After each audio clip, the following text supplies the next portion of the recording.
কাফেরদের সৈন্যবাহিনী ছিল 1000। কয় হাজার? মুসলমান কয়জন? মাত্র 313 জন। ওদের কাছে অস্ত্র শস্ত্রে সজ্জিত সেনাবাহিনী। বিশ্বনবীর 313 জনের কাছে তলোয়ার নাই, ঘোড়া নাই, কিচ্ছু নাই।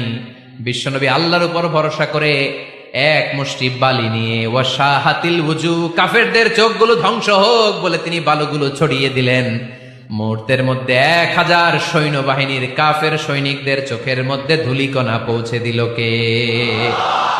আল্লাহর হাবিব সাল্লাল্লাহু আলাইহি ওয়াসাল্লাম বদরের প্রান্তর থেকে এক মুষ্টি বালু নিয়ে বললেন শাহাতিল ওযু বলে তিনি বালু ছুড়ে মারলেন। 1000 সৈন্যবাহিনীর চোখের মধ্যে বালু ছড়াই দিছে কে?